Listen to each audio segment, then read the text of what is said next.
एक बिन माँ बाप की लड़की थी। अपने ननिहाल में पल पोस कर बड़ी हो रही थी। कुछ ही क्लास पढ़ा लिखा कर घर में ननिहाल वाले सारा काम करवाते थे। कभी कभी साग सब्ज़ी लेने बाज़ार जाती रहती थी। एक दिन उससे लड़की से कहीं रुपया गिर गया। वह लड़की बहुत घबरा कर कई सब्ज़ी वालों से कहने लगी कि आप सब्ज़ी उधार दे दीजिए प्लीज़, मैं 2-4 दिन में आपको पैसे दे दूँगी। लेकिन कोई सब्ज़ी वाला उधार देने को तैयार नहीं था। यह बात एक लड़का सुनकर बोला, मैडम आपको कितने पैसे की ज़रूरत है? उसने 500 की नोट निकाल कर देते हुए बोला कि आपके पास जब हो जाएगा तो वापस कर देना। लड़की बोली, सर आपको मैं कहाँ खोजूँगी?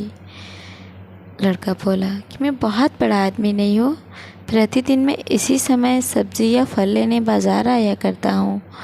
लड़की जब भी बाज़ार आती थी, लड़का भी संजोग से मिल ही जाता था। लड़की मिलकर बहुत शर्मिंदगी महसूस करती थी।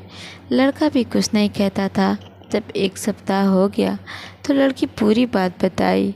सर मैं अपने ननिहाल में रहती हूँ, सब्ज़ी में से रोज़ कुछ पैसे बचाती हूँ तो वहीं इकट्ठा करके दे दूँगी। लड़का बोला कि हमें आपसे कोई पैसे नहीं चाहिए, अगर कभी भी ज़रूरत पड़े तो हम आपकी मदद और कर देंगे। उस दिन से वह लड़की जब भी देखती थी तो सर नमस्ते कहती थी। वह लड़का भी नमस्ते करके चल देता था, लेकिन उस लड़के से मिलकर वो बहुत खुश होती थी। लड़का भी उस लड़की से मिलने के बहाने आया करता था।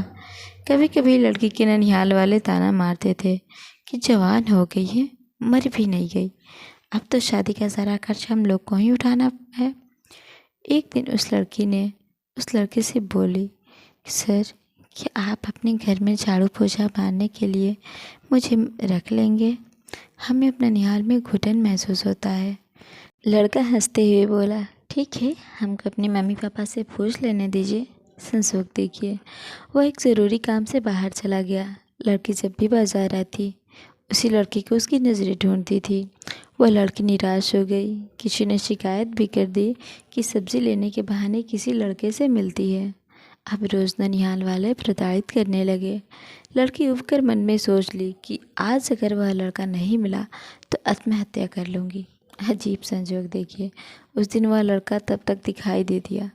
लड़की उस लड़के को देखकर अपने आंसुओं को रोक न सकी और नम आँखों से बोली कि सर आप कहाँ चले गए थे?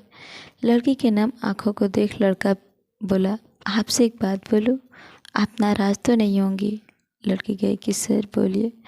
लड़का बोला, क्या आप मुझसे शादी करेंगी? वैसे कोई दबाव नहीं है। यह सुन लड़की फफक कर रोने लगी। लड़का हाथ बढ़ाते हुए गले लगा लिया। वह खुद अपने आंसुओं को रोक न सका। लड़की को ऐसा लग रहा था कि मानो पूरी दुनिया ही मिल गई हो। लड़के ने कहा कि कल हम मम्मी पापा को लेकर आपके ननिहाल आएंगे। हमें कुछ नहीं चाहिए, बस लोग आपको ताने न मार सके कि आपने भागकर शादी की है। घर जाकर सबको बता देना। फिर भी लड़की घर कुछ नहीं बताई डर के मारे। अचानक एक बहुत कीमती कार खड़ी होती है। उसमें से वह लड़का व उसके मम्मी पापा निकलते हैं।